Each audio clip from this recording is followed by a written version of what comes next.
हरे कृष्णा। मान्यता है कि श्री ठाकुर जी श्री कृष्णा शिव भाव के भूखे हैं। निश्चल सेवा भाव से प्रभु हमेशा प्रफुल्लित हो जाते हैं। ऐसा ही एक प्रसंग एक सास और बहू का हम यहाँ प्रस्तुत कर रहे हैं। एक सासू माँ और बहू थी। सासू माँ हर रोज नियम कायदे से बड़ी श्रद्धा भाव के साथ ठाकुर जी की सेवा किया करती थी। एक दिन शरद ऋतु में सासू माँ को किसी कारणवश शहर से बाहर जाना पड़ा। उन्होंने सोचा या विचार किया कि ठाकुर जी को साथ ले जाने से रास्ते में ठाकुर जी की सेवा पूजा नियम से नहीं हो पाएगी। सासू माँ ने सोचा कि ठाकुर जी की सेवा का कार्य अब बहू को ही देना पड़ेगा, बट बहू को तो कोई अक्ल ही नहीं है कि ठाकुर जी की सेवा कैसे करनी है।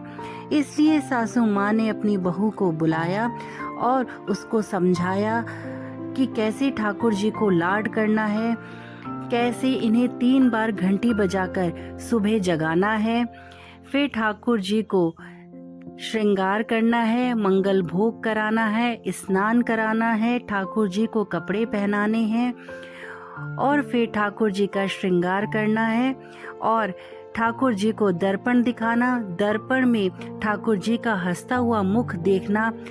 हंसता हुआ मुख देखने के बाद ही ठाकुर जी को भोग लगाना। इस तरह सभी नियम कायदे समझाकर, सारी सेवा नियम समझाकर यात्रा पर सासू माँ चली गई। अब बहू ने ठाकुर जी की सेवा का कार्य उसी प्रकार शुरू किया जैसे सासू माँ ने समझाया था। ठाकुर जी को जगाया, नहलाया, कपड़े पहनाए, श्रृंगार किया और दर्पण दिखाया। सासू माँ ने कहा था कि दर्पण में ठाकुर जी का हंसता हुआ चेहरा देखकर ही राजभोग लगाना।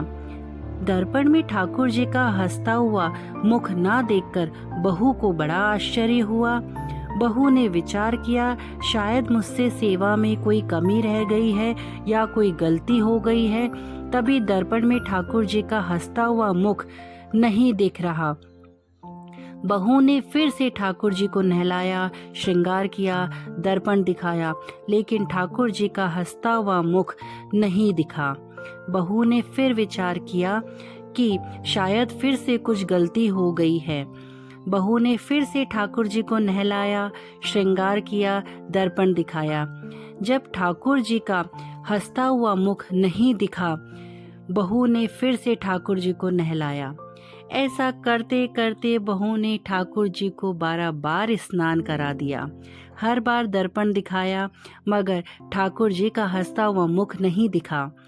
अब बहू ने 13वीं बार फिर से ठाकुर जी को नहलाने की तैयारी करी। अब तो ठाकुर जी ने विचार किया कि जो इसको हंसता हुआ मुख नहीं दिखा तो ये आज पूरा दिन मुझे नहलाती ही रहेगी।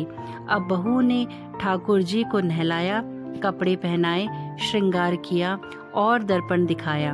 अब बहू ने जैसे ही ठाकुर जी को दर्पण दिखाया तो ठाकुर जी ने अपनी मनमोहनी मंद मंद मुस्कान से हंसते हुए देखा। बहू को संतोष हुआ कि अब ठाकुर जी ने मेरी सेवा स्वीकार करी है। अब यह रोज का नियम बन गया। ठाकुर जी रोज हंसते, सेवा करते करते अब तो ऐसा हो गया कि बहू जब भी ठाकुर जी को कमरे में जाती, बहू को देखकर ठाकुर जी हंसने लगती।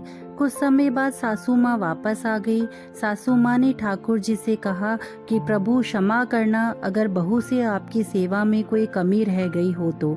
अब मैं आ गई हूँ, आपकी सेवा पूजा बड़े ध्यान से करूँगी। तभी सासू माँ ने देखा कि ठाकुर जी हंसे और बोले कि मैया, आपकी सेवा भाव में कोई कमी नहीं है, आप बहुत सुंदर सेवा करती हैं, लेकिन मैया दर्पण दिखाने की सेवा तो आपकी बहू से ही करवानी है। इस बहाने मैं हंस तो लेता हूँ।